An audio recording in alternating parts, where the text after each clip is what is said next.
बिस्मिल्लाहिर्रहमानिर्रहीम अस्सलाम वालेकुम। वे कैसे हैं आप? उम्मीद है इंशाल्लाह खैरियत से होंगे। चलो आप आ जाते हैं कि ईद के लिए मैं ड्रेस आप लोगों को बताने लगी हूँ कि मैंने बनाया खुद और दिखा अब रही हूँ। सी चुकी थी, फिर मैंने वीडियो बनाई। अब ये देखें, ये मैंने दुपट्टे को पूरा ये पल्टा लगाया है और पल्टा मैंने शिफॉन का दिया है, जो बिल्कुल बारीक शिफॉन होती है ना, उसका मैंने इसको पल्टा लगाया है। और ये बॉर्डर है, ये दुपट्टे को चारों कोनों को मैंने ये पर लगा दिए और बहुत प्यारा सा सूट लग रहा है। और इसके साथ ये शलवार है, ट्राउज़र है।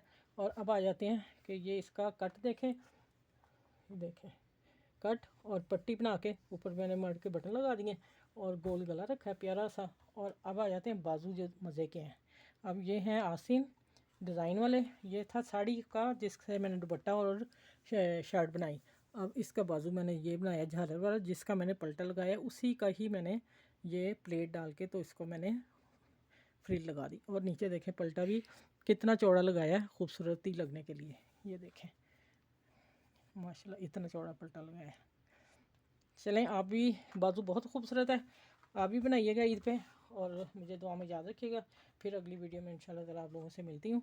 और इस वीडियो के साथ अल्लाह हाफिज़।